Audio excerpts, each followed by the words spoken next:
Spencer, first home game this afternoon. It finished in a 1-1 draw with Eastbourne Borough. How have we not won that game?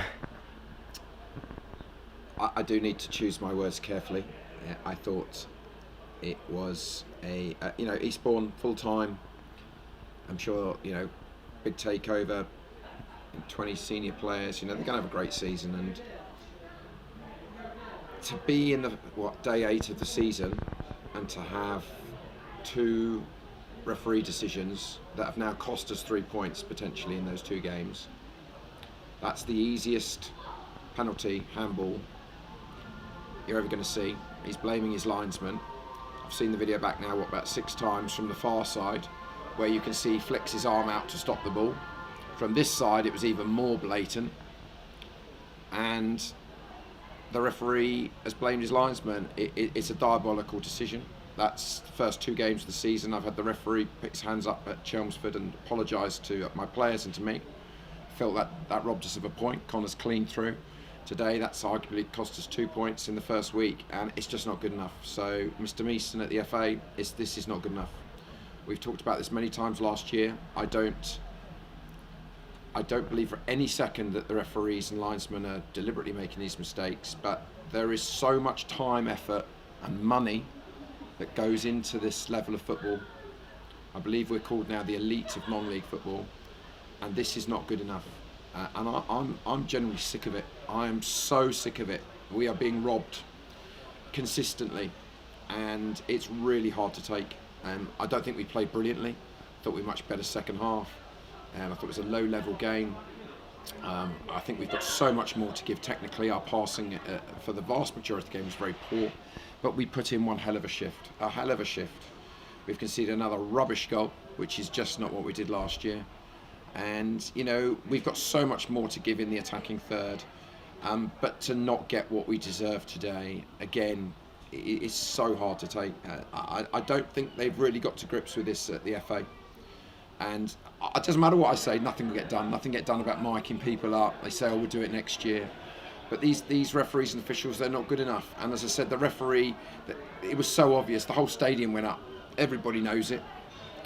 And, we've been robbed of 2 points potentially. And I say potentially because we've still got to score the penalty. The game's still got time to go. But that's 2 games. And here we are talking about officials. And that is just appalling.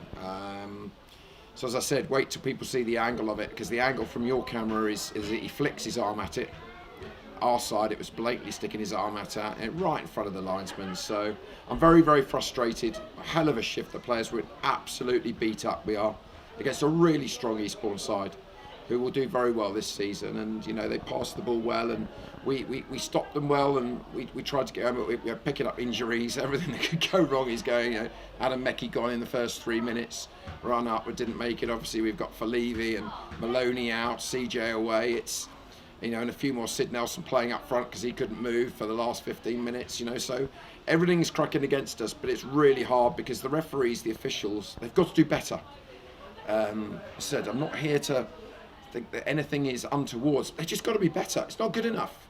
Something is going to happen at some stage in the season where bigger clubs than us are going to lose promotions or relegations or something, and it's really poor. So people have got to stop hiding behind this. It's got to be better. They've got to be mic'd up for starters, and people say it'll even itself out. Didn't even itself out last year. The amount of points we lost, referees apologising to me, and I want to be on the referee's side. I speak to referees. I pride myself on speaking to officials correctly, but they've got to be better than that. That was a really easy decision, and right now I'm absolutely gutted because we put so much work into this, so much work. Everyone involved at the club, and the supporters, they're going away thinking, we're unlucky. I said we didn't play great, but we deserve to win.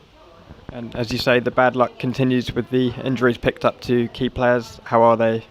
Yeah, it's not good. It's going to be sometimes. I always say with injuries, you've got to let it settle down and assess it, but. No, it's not good. Michael Falevi obviously got a whack on the ankle at Chelmsford, and he's still got the hamstring issues as well. And obviously the situation with Taylor, we're getting closer, but we're not there yet. That's for sure. And now Aaron Upwards back spasms, and he wasn't fit to play at all today. And CJ's it's a list. And look at Sid today, and Ricky's really, never planned on playing Ricky that amount of time, because obviously he's been away on his honeymoon. So look, I cannot fault my lads. What a hell of a shift. And as I said to them afterwards, I said, let's not use excuses, because I think if we pass the ball better, we've got a lot more to give. We've got a lot more to give. I thought our passing at times was really, really poor. So we've got a lot more still in the tank to give, which is the encouraging. That's the glass half full analogy. We can be much better than that. Clearly we're a threat at set pieces, but we can be better than that. But we've got a squad at the moment. They're clearly going to be needed for another tough physical ask on Tuesday night. And nice to welcome back Salim this week as well. How long have you got? Yeah, look, let's just get to the bottom of it. Delighted he's back, signed a new contract, and in his time he's played a lot of pre-season up at Barnsley, so we knew he'd probably be our fittest player. Obviously going to take time to get back going in there, but we're delighted the saga is over. I always say to people, we all make mistakes. I've made millions, well, certainly many thousands. So he's a young man. We're very glad he's back, and we just now move on. So, yeah, that was some good news during the week, and we're looking forward to continued development with him. And we're back at home on Tuesday when Hemel Hempstead Town visit us. How will you approach that one? Well, first and foremost, I've just said to the players, you take the disappointment today, but the most important thing is we've got to recover. I mean, they are in absolute bits. They left everything out there. Can't fault them for it. They left everything out there, and it's a quick turnaround. And one thing we know about Hemel and the way that Bradley does his sides, they will run and be as fit as you like. So it's a big ask, a big turnaround. Clearly, there's going to be a number of changes. We'll have to look at the shape with who's available.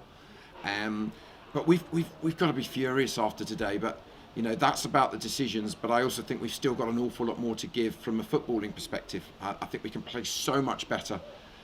So that's a big plus. We need everyone, please get down here. Pleased with the crowd. They really cheered us on, and they feel as robbed as we do. So these things happen, but it's got to stop happening. Can't keep happening every week. It's not good enough.